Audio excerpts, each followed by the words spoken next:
नमस्कार दर्शकों, मैं हूं भूपेश कालरा और जैसा कि आप जानते हैं, कुछ ना कुछ खास शख्सियतों से मिलवाना और उनसे रूबरू कराना ही प्रातः दर्पण की एक पहचान है।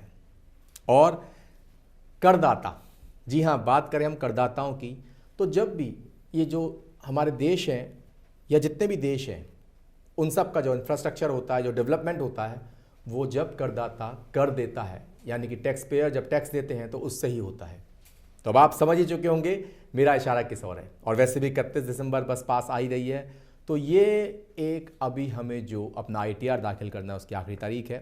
जी हाँ, आप सही समझ रहे हैं दर्शकों। आज हमारे साथ इसी करदाताओं से बहुत सारी जो करदाता अपने कर भरते हैं, उनसे बहुत सारे जो सवाल हैं, ये पहलू एक बहुत खास, उसी के लिए हमने एक खास शख्सियत हमारे स्टूडियो में बुलाई है। आज हमारे साथ हैं सिकासा आगरा के अध्यक्ष CA राकेश अग्रवाल जी। सर, बहुत बहुत स्वागत है आपका हमारे स्टूडियो में।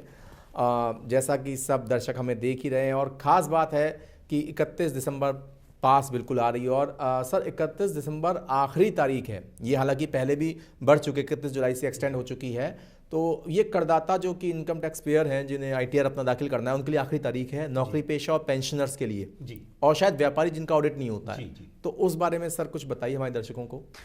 भूपेश जी, ये जो डेट है 31 दिसंबर, ये हमारी जो लास्ट डेट है रिटर्न फाइलिंग की, जिसमें कि जो भी नॉन ऑडिट केसेज हैं, यानी जिन लोगों का ऑडिट नहीं होता है, टैक्स ऑडिट नहीं होता है, उन लोगों को अपना रिटर्न इस 31 दिसंबर तक दाखिल करना है। हालांकि ये नॉर्मल जो हमारा लॉ है, कानून है, उसमें ये जो डेट होती है 31 जुलाई होती है। और कोविड के चलते और इसके अलावा जो अभी एक नया पोर्टल गवर्नमेंट ने जो लॉन्च किया था, उसकी वजह से ये डेट जो एक्सटेंड हो गई थी, ये पहले 31 जुलाई से 30 सितंबर हुई थी और बाद में ये बढ़ के अब 31 दिसंबर हो गई है। तो दर्शकों, मैं आप लोगों को ये बताना चाहूँगा कि ये 31 दिसंबर आपकी रिटर्न दाखिल करने की आखिरी डेट है। इस रिटर्न, अपने जो आपके रिटर्न हैं उनको आप जल्दी से जल्द दाखिल करें, जिससे कि आप जो आगे आने वाली परेशानियाँ हैं नॉन फाइलिंग की, उनसे बच सकें। सर, जैसा कि आपने बताया कि ये 31 जुलाई के एंड से ये सितंबर में हो चुकी थी और अब 31 दिसंबर तक है, तो क्या आगे भी एक्सटेंड हो सकती है? भूपेश जी, वैसे तो ये सब प्रिडिक्ट करना बड़ा मुश्किल काम है। मेरा मानना ये है कि देखिए, डेट बढ़े या ना बढ़े, सबसे पहले तो ये हमारी एक रिस्पॉन्सिबिलिटी है रिटर्न फाइल करने की, वो हमें फाइल करनी चाहिए और जितना जल्दी फाइल कर दें उतना अच्छा है। बाकी हाँ, क्योंकि कुछ टेक्निकल हिचेस आ रहे हैं, क्योंकि ये नई वेबसाइट लॉन्च की गई है रिटर्न फाइलिंग की, इसमें कहीं ना कहीं कुछ ना कुछ दुश्वारियां हैं, दिक्कतें हैं, तो इनको ध्यान में रखते हुए शायद सरकार अगर एक मौका और दे तो उम्मीद हो सकती है। लेकिन मेरा मानना है हमें अपना काम करना है, हमें अपना समय से काम निपटाएं, वो ज़्यादा अच्छा है। बिल्कुल आपने सही कहा राकेश जी, कि क्योंकि कई बार हमारी मानसिकता ऐसी होती है कि हम काम को डिले करते हैं जी। लेकिन आपने बहुत अच्छी बात कही है कि अब ये लास्ट डेट है, इससे हमें यही मान के चलना है कि ये लास्ट डेट है और हमें अपने रिटर्न दाखिल करने हैं। राकेश जी, अगर हम बात करें कि नौकरी पेशा हो या पेंशनर्स या व्यापारी जिनका ऑडिट नहीं होता, उनकी आखिरी तारीख है, क्या यही एक सही बात है? हाँ, बिल्कुल। एक्चुअली ये जो डेट है, ये वास्तव में जो भी हमारे नौकरी पेशा हैं, पेंशनर्स हैं, या जिनकी इवन अदर सोर्स से इनकम है, जैसे जो न नौकरी पेशा हैं और ना ही जो है वो व्यापार कर रहे हैं, ना पेंशनर हैं, इसके अलावा उनकी और भी इनकम है, जैसे उनकी इंटरेस्ट इनकम है। जैसे सपोज़ किसी व्यक्ति की जो है 1 करोड़ या 2 करोड़ की FDR है, उस FDR की भी इंटरेस्ट अगर उसको मिलती है, तो वो इंटरेस्ट कहीं ना कहीं 8 लाख 10 लाख रुपए के आसपास होगी। तो ऐसी सिचुएशन में उसको भी अपना रिटर्न भरना है। इसके अलावा यदि आपने अपनी कोई संपत्ति बेची है या आपने कोई एसेट बेची है और उस एसेट के ऊपर अगर आपको कोई कैपिटल गेन हुआ है, तो भी आपको अपना रिटर्न भरना है। इवन अगर आप रेंटल इनकम करते हैं, आपके पास मकान है और आपने उस मकान को लाख रुपए महीने, 50,000 रुपए महीने किराए पर उठाया हुआ है, तो ऐसी भी अगर आपकी इनकम है तो भी आपको अपना आयकर विवरणी या रिटर्न फाइल करना है। राकेश जी, इसमें एक बहुत ही अहम मुद्दा है और मेरे जहन में भी एक सवाल आया और दर्शकों आपके भी ये दिमाग में जरूर सवाल आया होगा। कई लोग अपने घरों को किराए पे दे देते हैं, रेंट आउट कर देते हैं, लेकिन वो उनसे अमूमन 8-10 हज़ार, 6-7 हज़ार जो भी लेते हैं जी। तो अगर हम उस हिसाब से देखें तो उनकी 1 लाख सालाना बनती है जी। तो क्या उनको भरना पड़ेगा? नहीं, देखिए, रिटर्न फाइलिंग की जो रिक्वायरमेंट है, उसमें बेसिक रिक्वायरमेंट ये है कि जो भी करदाता है उसकी जो इनकम है वो बेसिक एग्जम्पशन लिमिट से ऊपर होनी चाहिए। यानी बेसिक एग्जम्पशन लिमिट जो होती है वो 2.5 लाख रुपए होती है और सीनियर सिटीजन्स के केस में वो 3 लाख रुपए होती है। तो यदि किसी करदाता की आय इस लिमिट से ऊपर है, इस लिमिट से अधिक है, उसको उसी दिशा में अपना रिटर्न दाखिल करना है। राकेश जी, जैसे आपने बताया रिटर्न की जो हर एक के स्लैब्स होते हैं 2.5 लाख रुपए, और सीनियर सिटीजन्स की आपने ज़्यादा बताई 3 लाख रुपए बताई। जी। तो इसमें लेडीज़ और जेंट्स का क्या होता है? नहीं, लेडीज़ और जेंट्स के लिए एक समय था जब अलग अलग स्लैब्स प्रिस्क्राइब थे जी। लेकिन अब अगर हम लोग देखें तो दोनों के लिए बेसिक एग्जामिशन लिमिट सेम है 2.5 लाख रुपए। 2.5 लाख रुपए, मतलब ओवरऑल सबकी 2.5 लाख जो कर दी गई है। दर्शकों आपको भी पता है, लेकिन ये बात कहना और बताना बहुत ज़रूरी था। और 3 लाख रुपए सीनियर सिटीजन की है जी। अच्छा, अगर हम बात करें एक एज अ लेमन लैंग्वेज में कि रिटर्न की एक्चुअली में ज़रूरत किसे होती है? मैंने आपको जैसा बताया, रिटर्न दाखिल करने की जो आवश्यकता है वो उस हर व्यक्ति को होती है जिसकी आय 2.5 लाख रुपए साल से ऊपर है। नहीं, ये बात तो सही है, लेकिन जैसे होता है कि नंबर 1 में जो कमा रहा है जी, अब बहुत से ऐसे होते हैं जो वेंडर्स होते हैं जी, उनकी आय का स्रोत तो पता नहीं चलता। नहीं, ऐसा नहीं है। देखिए, आय होती है। बेसिक बात यह है कि यदि आपकी आय है तो आपको उसको दर्शाना चाहिए, और अगर आप उस आय को दर्शाते हैं, विभाग को दर्शाते हैं, तो ऐसी सिचुएशन में वो आपकी नंबर 1 की आय है। तो मेरा मानना यह है कि आय है, चाहे आप वेंडर हों, रेहड़ी वाले हों, या छोटे व्यापारी हों, पान वाले हों, आपकी अगर आय 2.5 लाख रुपए से ऊपर है तो आपको रिटर्न भरना चाहिए। क्योंकि मेरा मानना यह है, रिटर्न भरना एक आपकी नैतिक जिम्मेदारी भी है, देश के प्रति एक उत्तरदायित्व भी है, और तीसरी बात सबसे महत्वपूर्ण कि आपको आगे अपनी वर्थ दिखाने के लिए, अपनी आय, जब आप बैंक के पास लोन लेने जाते हैं किसी और अन्य उद्देश्य के लिए, आपको अगर अपनी रिटर्न या अपनी इनकम को शो करना है तो उसका भी एक आधार बनता है कि आप इतना कमा रहे हैं। अच्छा राकेश जी, आजकल एक चीज़ चल रही है, सुनने में आ रही है कि आधार को पैन से जोड़ा जा रहा है। अभी भी सरकार ने ये चीज़ की है, तो उससे भी कुछ कनेक्शन है क्या इस ITR का? देखिए, आधार को पैन से जोड़ने का जो मुख्य उद्देश्य है वो सरकार का कहीं ना कहीं ये है कि जो व्यक्ति है उसकी एक आइडेंटिटी सिंगल रहे, और आधार और पैन के जुड़ने के बाद जो भी इंफॉर्मेशन विभाग को उसके आधार के द्वारा या पैन के द्वारा मिलती है वो सब सेंट्रलाइज हो जाए। और वो सेंट्रलाइज होने के बाद जो लोग कर की चोरी करते हैं या अपनी इंफॉर्मेशन को विभाग को पूरी तरह दिखाते नहीं हैं, तो उन सबको गवर्नमेंट कहीं ना कहीं ट्रैक कर सके। और वैसे भी कहते हैं किसी भी देश की जो रीढ़ की हड्डी होती है, यानी कि बैकबोन, वो अर्थव्यवस्था ही होती है। और अगर अर्थव्यवस्था चरमरा जाए तो देश संभल नहीं पाता। और उसमें सबसे बड़ी जो भूमिका तय करते हैं वो करदाता तय करते हैं। तो कहीं ना कहीं अपनी आय को छुपाना नहीं चाहिए, उसको पूरा बताना चाहिए। लेकिन अगर हम बात करें कि ऑल्टरनेटिव टैक्स रिजीम इस साल से शायद सरकार ने फाइनेंशियल से शुरू की है, वो क्या है?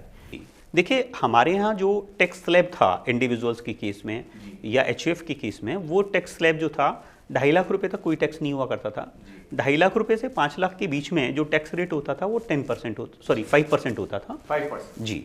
और 5 लाख से 10 लाख के बीच में जो टैक्स रेट होता था वो सीधे 20% होता था। और 10 लाख से ऊपर जो भी आप कमाते थे उसके ऊपर जो टैक्स रेट होता था 30% होता था। तो ये टैक्स स्लैब प्रिस्क्राइब था।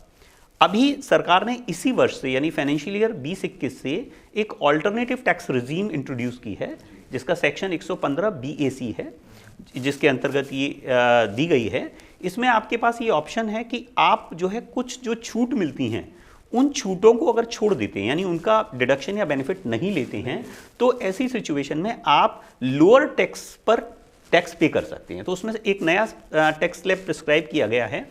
पहले 5% है, दूसरा 10% है, और फिर 7.5 से 10 के बीच में जो टैक्स स्लैब है वो 15% है।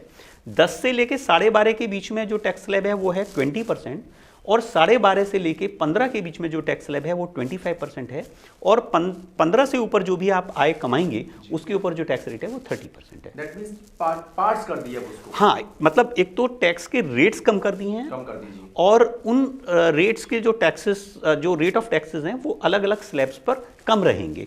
तो इनफैक्ट ये मान के चलिए, कभी कभार हम लोग, इसका जो मुख्य उद्देश्य था ये था कि कोई व्यक्ति है और वो ये मान के चलिए कि 8 लाख रुपए कमाता है सपोज, और वो उसके जो खर्चे हैं वो बहुत ज़्यादा हैं, और वो कहीं इन्वेस्टमेंट में नहीं जाना चाहता है, वो इन्वेस्टमेंट वाले ऑप्शन में नहीं जाना चाहता है, वो ATC नहीं लेना चाहता है।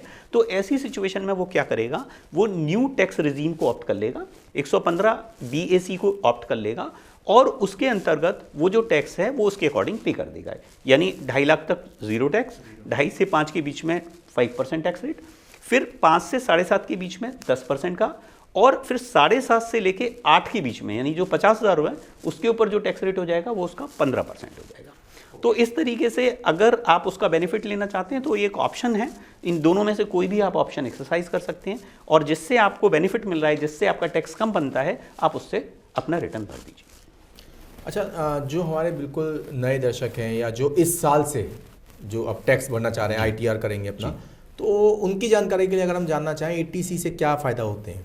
देखिए, ATC का जो फ़ायदा है वो मतलब डबल फ़ायदा है। ATC जो स्कीम है उसका मुख्य उद्देश्य लोगों में बचत की भावना पैदा करना है, जिससे कि वो टैक्स सेव करें और दूसरा कहीं ना कहीं अपनी जो फैमिली है उसको एक सोशल सिक्योरिटी दे सकें।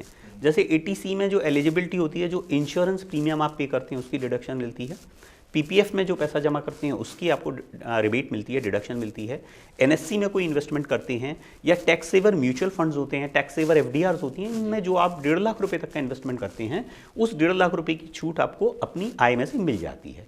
लेकिन ये जो अब छूट मिलेगी ये पुरानी वाली स्कीम के तहत मिलेगी। नई वाली स्कीम में अगर आप जाना चाहते हैं तो आपको ये जो बेनिफिट है छोड़ना पड़ेगा। दैट मीन्स जो ऑल्टरनेटिव वाली जो रिजीम आपने बताई उसमें नहीं मिलेगा? उसमें नहीं मिलेगा। तो कहीं ना कहीं दर्शकों यहाँ से कान नहीं पकड़ा तो यहाँ से पकड़ लिया गया है। जब सरकार ने अगर कुछ अच्छा करके दिया है तो कहीं ना कहीं एक चीज़ रोक दी है जी, कुछ ATC वापस भी का लिया कुछ है, वापस जी, भी लिया है। जी। लेकिन अगर हम बात करें राकेश जी मेडिक्लेम्स की, जी, जो लोग मेडिक्लेम्स भी ले लेते हैं तो उनके लिए क्या उनको भी रिबेट मिलती है? हाँ, मेडिक्लेम्स के अंतर्गत रिबेट मिलती है, लेकिन फिर अगेन हमें यहाँ देखना पड़ेगा कि अगर आप नई टैक्स रिजीम में चले जाएंगे तो वो मेडिकल वाला जो सेक्शन 80D की जो आपको डिडक्शन मिलती है वो यहाँ नहीं मिलेगी। अच्छा, तो दर्शकों बहुत मैं आपको सिंपल लैंग्वेज में समझाऊं, जो पहले स्लैब था 2.5 लाख तक वो जीरो था, 2.5 से 5 तक का मेरे ख्याल से 5% था। 5%, 5 से 10 में 5 से 10 के बीच में 20% था। अब अगर आप 5 से 10 के बीच में आ रहे हैं तो आपको या तो 20% देना है या फिर 5 और 7.5 वाले बीच में आ जाइए। जी, 5 और 7.5 के बीच में आपको टैक्स देना है 10%। 10% और 7.5 से 10 के बीच में आपको जो टैक्स देना है वो 15%। यानी कि अगर किसी की सालाना आय 7 लाख रुपए है तो 5 और 7.5 के बीच में आ जाए 10% दे दे। लेकिन फिर वो दर्शकों ध्यान रखना यहाँ पे बात, फिर वो अपने जो ATC के जो बेनिफिट्स है वो नहीं ले सकता। ATC का बेनिफिट नहीं ले पाएगा। दूसरा, अगर वो सैलरीड है तो सैलरीड एम्प्लॉइज को स्टैंडर्ड डिडक्शन मिलती है 50,000 तक की, वो उसको नहीं मिलेगी। अगर उसने कोई एंटरटेनमेंट अलाउंस की डिडक्शन क्लेम करता है वो उसको नहीं मिलेगी। इसके अलावा हाउस रेंट अलाउंस जो एम्प्लॉइज को मिलता है HRA की, वो डिडक्शन जो क्लेम करता है वो उसको नहीं मिलेगा। कुछ जो स्पेशल अलाउंसेज हैं उनकी डिडक्शन उसको नहीं मिलेगी। इसके अलावा उसको अगर वो सेल्फ ऑक्यूपाइड प्रॉपर्टी होती है तो सेल्फ ऑक्यूपाइड प्रॉपर्टी के केस में उसको इंटरेस्ट की डिडक्शन मिलती है 2 लाख रुपए तक की जी, तो वो डिडक्शन भी उसको नहीं मिलेगी। तो कहीं ना कहीं ये कहा जाए कि अगर मैं आपसे पूछूं, क्योंकि आप तो इस बारे में एक्सपर्ट हैं जी, कि सरकार की जो नीति है ये प्लस में गिरेंगे या माइनस में गिरेंगे? देखिए, ये जो नीति है, इस नीति का मुख्य उद्देश्य मैंने आपको बता दिया। कहीं ना कहीं गवर्नमेंट का जो फोकस है वो ये है कि हमें अपनी स्पेंडिंग्स बढ़ानी चाहिए। स्पेंडिंग्स जब बढ़ेंगी तो डेफिनेट सी बात है जो हमारी इकोनॉमी है वो ब्लो करेगी, वो बढ़ेगी। क्योंकि था क्या, कोविड टाइम के दौरान जो है हमारी जो इकोनॉमी है वो स्क्वीज हुई, एकदम सुकड़ी। तो उसको कहीं ना कहीं प्रमोट करने के लिए और लोगों का जो आजकल की जो जनरेशन है उस जनरेशन में खर्च की प्रवृत्ति ज़्यादा है, इन्वेस्टमेंट की प्रवृत्ति कम है, तो उन सब चीज़ को ध्यान में रखते हुए गवर्नमेंट ये वाला ऑप्शन लेके आई। अब आपके पास लेकिन एक बहुत अच्छी बात यह है कि इस ऑप्शन को आप अपना रिटर्न भरते समय एक्सरसाइज कर सकते हैं। आपको रिटर्न भरते समय देख लीजिए दोनों मेथड में किस मेथड में आपका टैक्स कम बन रहा है, उस मेथड से आप अपना रिटर्न फाइल कर दीजिए। मुझे याद है यूएस का लेमन्स ब्रदर्स जो बैंकरप्ट हुआ था उसके, और यूएस में बहुत से लोग भी, वजह यह है कि वो बहुत ज़्यादा खर्चा करते थे और बहुत सारी चीज़ों, कहते हैं कि आजकल जो एक हम खर्च करते हैं वो हमारे ATM कार्ड से हो जाता है, सब डेबिट कार्ड कर लिया, सब कुछ कर लिया। लेकिन भारतीयों में एक मानसिकता है कि वो बचा के रखते हैं और शायद इसी वजह से भारत अभी भी, और भगवान करे आगे भी हमेशा बड़ा रहे, बहुत सही चीज़ों में सशक्त है जी। लेकिन अगर हम बात करें रिटर्न, जब बात आती है रिटर्न की तो कई लोग थोड़े से पीछे हो जाते हैं, बैक स्टेप आ जाते हैं, तो उनको समझाने के लिए आप क्या कहेंगे? देखिए, मेरा कहना यह है कि जो रिटर्न भरना है, रिटर्न एक हमारे मन में ये भ्रांति है कि अगर हमने रिटर्न भर लिया तो ऐसी सिचुएशन में गवर्नमेंट हमको पकड़ लेगी, इनकम टैक्स डिपार्टमेंट हमारे घर आ जाएगा, वो हमारे अगेंस्ट जो है कार्रवाई कर देगा। ये सब जो भ्रांतियां हैं ये सब गलत हैं।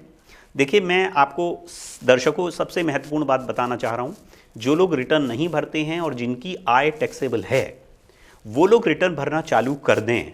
उसका कारण ये है कि आज सरकार के पास, आज डिपार्टमेंट के पास आपकी सारी इंफॉर्मेशन है। मैंने आपको उसका कारण बताया। आप कहीं ना कहीं आधार से कनेक्टेड हैं या पैन से कनेक्टेड हैं, आपके सारे बैंक अकाउंट्स पैन से कनेक्टेड हैं, आपकी बहुत सारी इंफॉर्मेशन आधार से कनेक्टेड है, आप विदेश जा रहे हैं उसकी इंफॉर्मेशन कहीं ना कहीं आपके पासपोर्ट और आधार से कनेक्टेड है। तो सरकार के पास ये जो इंफॉर्मेशन है, ये इंफॉर्मेशन कहीं ना कहीं से पहुंच रही है। इसी तरीके से आपने कोई प्रॉपर्टी बेची, उस प्रॉपर्टी की इंफॉर्मेशन सरकार के पास जाती है। तो यदि आप रिटर्न फाइल नहीं करते हैं बाबत इसके कि आपकी टैक्सेबल इनकम है, तो आप आगे जाके बहुत बड़ी परेशानी में फंस सकते हैं, क्योंकि यदि आप रिटर्न फाइल नहीं करते हैं तो ऐसी दशा में जो गवर्नमेंट है वो आपके ऊपर पेनल्टी लगा सकती है, और इसके अलावा प्रोसिक्यूशन यानी आप सज़ा का भी प्रावधान है, जिसमें कि 2 वर्ष पहले सरकार ने या हमारा जो इनकम टैक्स डिपार्टमेंट है उसने इस तरह के स्टेप लिए थे, जिसमें लोगों के अगेंस्ट, नॉन फाइलर्स के अगेंस्ट प्रोसिक्यूशन की कार्यवाहियाँ भी की थी। सर एक अहम सवाल और है कि जो रिटर्न दाखिल नहीं करते जी, तो उनके क्या रिpercussions होते हैं? देखिए, यदि आप रिटर्न फाइल नहीं करते हैं या फिर कभी कभार लेट फाइल करते हैं, यानी जो ड्यू डेट है उसके बाद फाइल करते हैं, तो उनके बहुत सारे दुष्परिणाम हो सकते हैं। जैसे जो लोग रिटर्न फाइल नहीं करते हैं या लेट फाइल कर रहे हैं, तो पहली बात तो ये है कि ब्याज का प्रावधान है। जैसे अगर आप रिटर्न अपना लेट फाइल कर रहे हैं, ड्यू डेट के बाद फाइल कर रहे हैं, तो ऐसी सिचुएशन में एक ब्याज होती है जो 234A की, वो लेट फाइलिंग ऑफ रिटर्न पे लगती है 1% पर मंथ और पार्ट ऑफ मंथ, यानी हर महीने के लिए 1%, तो वो ब्याज लग सकती है। नंबर 1 बात। दूसरी बात, रिटर्न तो आप फाइल कर रहे हैं लेकिन आप ड्यू डेट यानी 31 दिसंबर के बाद फाइल करते हैं, तो ऐसी दशा में जो लोग हैं उनके ऊपर पेनल्टी लग सकती है। तो पेनल्टी जो है वो पेनल्टी या इसको एडिशनल फीस भी हम लोग बोल सकते हैं, ये 234F में लगती है। इसका जो प्रावधान है वो 5,000 रुपये तक की पेनल्टी का प्रावधान है। तीसरी बात, यदि आप रिटर्न दाखिल नहीं करते हैं तो ऐसी दिशा में आपके ऊपर नोटिस आ सकता है, जैसा मैंने बताया था। चौथी बात, यदि आपने रिटर्न दाखिल नहीं किया है तो विभाग आपका एक्स पार्टी असेसमेंट कर सकता है, यानी आपने उसको इंफॉर्मेशन नहीं दी, वो अपने हिसाब से आपका असेसमेंट कर देगा। पांचवी बात, अगर आप रिटर्न दाखिल नहीं करते हैं और आपकी बाद में विभाग आय पकड़ता है तो वो कर चोरी मानी जाएगी। ऐसी दशा में जो पेनल्टी का प्रावधान है वो 270A में है, और वो पेनल्टी जो टैक्स बनता है उसका 50% से लेकर 200% तक हो सकती है। 50% से लेकर 200% तक। तो ये पेनल्टी का प्रावधान है। इसके अलावा मैंने आपको बताया कि प्रोसिक्यूशन भी हो सकता है, यानी यदि कोई व्यक्ति रिटर्न नहीं भर रहा है, उसकी आय है और वो जो है उस कर की चोरी कर रहा है, तो ऐसी दशा में उसके ऊपर सजा का भी प्रावधान है, जो विधिक कार्यवाही 3 महीने से लेकर 2 साल और इवन जो है 5 साल तक सजा का प्रावधान है, कारावास का। तो ये भी एक महत्वपूर्ण बात है। इसके अलावा मैं कुछ चीज़ें जो व्यापारी वर्ग है उनके लिए भी बताना चाहूँगा कि यदि आप रिटर्न समय से नहीं भर रहे हैं तो ऐसी दशा में यदि आपके बैलेंस शीट में लॉसेज हैं, जैसे आपको किसी वर्ष लॉस हो गया, व्यापार का लॉस हो गया या कैपिटल लॉस हो गया, कैपिटल गेन हेड में लॉस हो गया, तो अगर आपने रिटर्न अपना टाइम से दाखिल नहीं किया तो उस लॉस को आप आगे नहीं ले जा सकते हैं। यानी ये लॉ में प्रावधान है कि यदि आपको लॉस हुआ तो उसको आगे ले जाके जब आपको गेन हो उससे सेट ऑफ कर लीजिए, लेकिन अगर आपने टाइम से रिटर्न नहीं भरा तो उसको लॉस को कैरी फॉरवर्ड करने का राइट भी खत्म हो जाता है। और एक और सबसे महत्वपूर्ण बात दर्शकों मैं आपको बताना चाहूँगा कि जो रिटर्न फाइल करने की आखिरी डेट है, जैसे 31 दिसंबर है, बिलेटेड रिटर्न या लेट रिटर्न भी आप फाइल कर सकते हैं, लेकिन वो लेट रिटर्न के साथ आपको पेनल्टी भी देनी पड़ेगी और अगर कोई ब्याज होती है तो ब्याज भी देनी पड़ेगी। लेकिन एक सबसे महत्वपूर्ण बात कि कोई भी लेट रिटर्न भी 31 मार्च 2022 के बाद नहीं भरा जा सकता है। यानी अगर आप इस बस में चढ़ने से भूल गए तो 31 मार्च तक अगर आप भूल गए तो फिर कुछ नहीं है। लेकिन 31 मार्च तक भी आपको पेनल्टी तो देनी पड़ेगी, एडिशनल फीस। आपको एडिशनल फीस भी देनी पड़ेगी, ब्याज भी देनी पड़ेगी, वो देना पड़ेगा। और मैंने आपको जो नुकसान बताया कि आप जो लॉसेज है उनको कैरी फॉरवर्ड नहीं कर पाएंगे तो वो सब आपको नुकसान देगा। अच्छा, अगर हम एक बात और है राकेश जी, अगर हम बात करें, कहते हैं कि कुछ लोग खुद ही रिटर्न फाइल करने के लिए सोचते हैं कि मैं खुद कर लूंगा, अब तो ई पोर्टल है, सब कुछ है, तो वो उनके बारे में कुछ बताइए। देखिए, मेरा मानना ये है कि खुद रिटर्न भरना सरकार की कहीं ना कहीं मंशा है कि जो करदाता है वो स्वयं अपना रिटर्न भरे। शायद इसीलिए गवर्नमेंट का मानना ये है कि सिंप्लीफिकेशन हम कर रहे हैं या हम लोग पोर्टल इस तरीके का बना रहे हैं जिससे कि जो लोग हैं वो स्वयं अपना रिटर्न भर सकें। लेकिन दर्शकों, मैं केवल इतना ही कहना चाहूँगा कि आप बिल्कुल स्वयं रिटर्न भर सकते हैं, लेकिन उसको भरने से पहले जो उसका प्रोसेस है उसको विधिवत जान लें, प्रॉपर जान लें। और दूसरी बात, जो आयकर के प्रावधान हैं उन सबको भी आपके लिए जानना बहुत ज़रूरी है।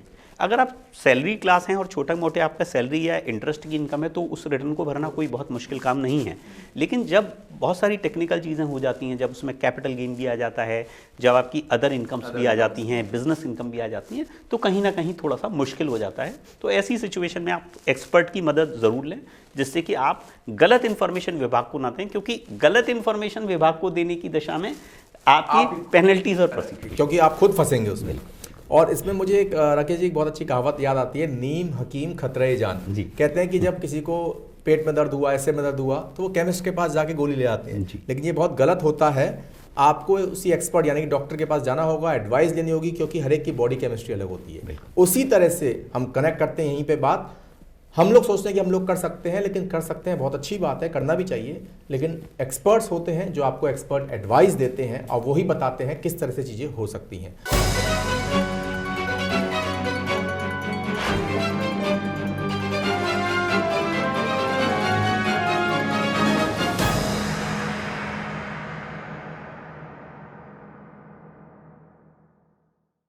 हमें अपने आप को सेफ रखना और साथ साथ सेफ ही नहीं रखना, अपने देश का हमें ख्याल रखना है, डेवलपमेंट का ख्याल रखना है, इंफ्रास्ट्रक्चर का ख्याल रखना है और सच्चे देशभक्त बनना है। तो हमें आय कर, एक करदाता के रूप में हमें अपना आय कर जमा करना होगा।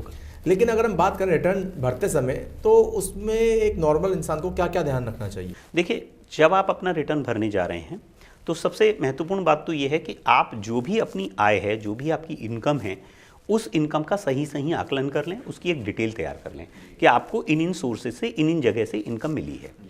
दूसरी बात यह है कि नॉर्मली जब आप रिटर्न प्रिपेयर करते हैं तो हमारा जो टैक्स है वो 5 हेड्स में कवर्ड है। Number 1 salary, number 2 house property, number 3 business profession, चौथा कैपिटल गेन, 5वां अदर सोर्स। इन सारे सोर्सेज में आप देख लें कि आपकी कोई इनकम तो नहीं है, उनका आप प्रॉपर असेसमेंट कर लें। दूसरी बात, आपके जितने भी बैंक स्टेटमेंट्स हैं, बैंक में अकाउंट्स हैं, उन सबको निकाल लें और उन सब की डिटेल तैयार कर लें कि उनमें कितनी आय आपको मिली और कितने उनके खर्चे हैं। इसके अलावा जो भी आपके इन्वेस्टमेंट्स हैं, जो भी इस वर्ष में आपने इन्वेस्टमेंट किया है, चाहे आपने ज़मीन खरीदी हो, चाहे आपने शेयर्स खरीदे हों, चाहे आपने म्यूचुअल फंड्स खरीदे हों, इन सब की डिटेल आप बना लें। यदि आपने शेयर्स इस वर्ष में बेचे हैं या म्यूचुअल फंड्स आपने ट्रांसफ़र करके उनका पैसा रियलाइज़ किया है या कोई प्रॉपर्टी बेची है, उन सब की आप डिटेल प्रॉपर बना लें। तो और इसके अलावा जो आपके पास प्रॉपर्टीज़ हैं, हाउस प्रॉपर्टी हैं, उन सब की भी डिटेल आप तैयार कर लें कि आपके पास 2 मकान हैं, 3 मकान हैं, 1 मकान है और उनसे क्या क्या आय आ रही है, इन सब की डिटेल बना लें। इस डिटेल को बनाने के साथ आपकी ये बेसिक प्रिपरेशन हो जाएगी रिटर्न के लिए। इसके बाद अब आप क्या करें कि आप जब अपना रिटर्न फाइल कर रहे हैं तो एक फॉर्म है, फॉर्म 26AS, जो काफ़ी समय से चला आ रहा है। उस फॉर्म 26AS में क्या है कि आपकी बहुत सारी इन्फॉर्मेशन मिल जाती है। जैसे आप अगर सैलरीड हैं तो आपको सैलरी कितनी मिली, उस पर कितना TDS कटा। इसके अलावा अगर और भी सोर्सेज से आपकी इनकम आ रही है तो उन पर TDS आपका कितना कितना कटा है। ये सारी इन्फॉर्मेशन आपको कहाँ से मिल जाएगी? फॉर्म 26AS से मिल जाएगी। उस 26AS को आप ढंग से स्टडी कर लें। तीसरी बात, एक इस वर्ष से ही गवर्नमेंट ने एक नया इंफॉर्मेशन टूल आपके लिए प्रोवाइड किया है, जो है AIS, एनुअल इंफॉर्मेशन सिस्टम। उस AIS सिस्टम में क्या है कि जो भी आपने भिन्न भिन्न ट्रांजैक्शंस किए हैं, उन सब की कंप्लीट डिटेल उसमें आ रही है। पहले सरकार क्या करती थी, इस इंफॉर्मेशन को अपने लिए रखती थी, छुपा के रखती थी कि जब आप रिटर्न भरेंगे तो हम इसको पकड़ लेंगे और आपको ये बताएंगे कि भाई आपने ये नहीं शो किया। लेकिन गवर्नमेंट ने कहा अब ट्रांसपेरेंसी की तरफ हम जा रहे हैं कि भाई आप जो है रिटर्न फाइल करते समय ये भी देख लीजिए कहीं ऐसे ट्रांजैक्शंस तो नहीं है जिनके ऊपर आप टैक्स पे नहीं कर रहे हैं। इसी तरीके से सरकार ने एक और फॉर्म इश्यू किया है जो है TIS, tax payers information system. तो उसके थ्रू भी जो है आप उसको भी एक बार रिव्यू कर लें कि उसमें ऐसी इनकम्स कौन कौन सी हैं जो आप कहीं भूल रहे हैं, तो उनको भी आप शामिल कर लें। तो इस तरीके से जब आप रिटर्न भरेंगे तो आप जो आने वाली भविष्य की जो परेशानियां हैं उनसे बच जाएंगे। दर्शकों, मेरी आपसे अगेन विनती है, अनुरोध है कि ये जो AIS और TIS जो सिस्टम आपके सरकार ने जो इंस्ट्रूमेंट किए हैं, दिए हैं, इनको आप विशेष ध्यान दें, इनको ज़रूर देखें। विशेष रूप से फॉर्म 26AS से आप पहले भी देखते आए, लेकिन फिर आप इसको ध्यान रखें रिटर्न भरते समय, क्योंकि अगर कहीं ना कहीं इनको आप नहीं देखते हैं तो फिर रिटर्न भरने के बाद भी आपके ऊपर आयकर विभाग का नोटिस आ सकता है। ये बहुत अच्छी आपने जानकारी दी है और एक नई इनोवेटिव चीज़ हमें पता चली। चलते चलते राकेश जी, एक बहुत महत्वपूर्ण सवाल है, टीडीएस जिसे कहते हैं जी। कई लोग कहते हैं हमारा टीडीएस कट गया या क्या हुआ, जी। तो एक्चुअल में टीडीएस क्या होता है? टीडीएस बेसिकली, टीडीएस को जो हम बोलते हैं फुल वर्ड्स इसके होते हैं tax deduction at source. TDS का मतलब होता है कि जिस सोर्स से आपकी वो इनकम जनरेट हो रही है, जहाँ से वो इनकम पैदा हो रही है, वहाँ पर वो टैक्स कट जाता है। तो बेसिकली इनकम टैक्स लॉ में इस तरह का प्रावधान किया गया है कि जो बड़े टैक्स पेयर्स हैं वो जब छोटे लोगों को या अनऑर्गेनाइज लोगों को कोई पेमेंट करते हैं तो उस पेमेंट के ऊपर टैक्स काट लें। इसके दो एडवांटेज हैं, एक तो विभाग को उसी वक्त उसके ऊपर टैक्स मिल जाता है, नंबर एक बात, और दूसरी बात विभाग को ये इंफॉर्मेशन मिल जाती है कि किन किन व्यक्तियों का कितना कितना टीडीएस कटा है। तो जिन लोगों का टीडीएस कटा है, अगर वो आयकर विवरणी दाखिल नहीं करते हैं, रिटर्न फाइल नहीं करते हैं, तो अगेन विभाग आपके ऊपर नोटिस भेज सकता है कि भैया आपका जो है 1 लाख का टीडीएस कटा था और वो तो आपने रिटर्न ही नहीं फाइल किया। तो ऐसी सिचुएशन में टीडीएस बहुत इंपॉर्टेंट हो जाता है। और टीडीएस से कहीं ना कहीं सरकार को भी पता चल जाता है, इनकम टैक्स डिपार्टमेंट को भी पता चल जाता है कि कितना टीडीएस है, यानी कि टीडीएस कटा है तो दैट मीन्स कि अभी इसका जब आईटीआर आएगा तो उसमें देखना है, उसमें चेक। जी बिल्कुल। तो वो ये जो टीडीएस की इन्फॉर्मेशन है आपको 26A में मिल जाती है, 26A एआईएस में भी मिल जाती है, टीआईएस में मिल जाती है। तो ये बहुत अच्छी टेक्निकल टर्म्स आपने बताई और उनको आपने पूरा विवरण देके बताया है। और बस चलते चलते आपसे एक बार ये जरूर जानना है कि 31 दिसंबर जो कि लास्ट डेट है, वो एक बार फिर हमारे दर्शकों को बता दीजिए किन किन के लिए है।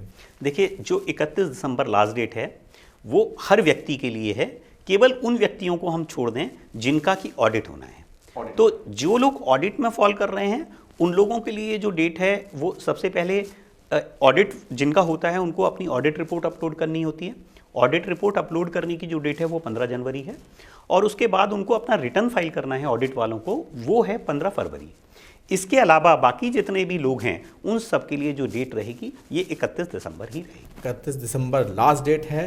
सरकार क्या करती है, आगे डेट बढ़ाती है, इस बारे में मत जाइए, क्योंकि हम भारतीय ज़्यादातर, मतलब मुझे ऐसा लगता है कि हम लोग ये सोचते हैं, डिले करते हैं कि आगे कर लेंगे, लेकिन ये लास्ट डेट है। अपना जो भी है आपको रिटर्न दाखिल करना उसे तुरंत करा लीजिए। सीए राकेश अग्रवाल जी हमारे साथ जुड़ने के लिए बहुत बहुत धन्यवाद। आपने बहुत सारी जानकारी दी हमारे दर्शकों को, बहुत बहुत धन्यवाद।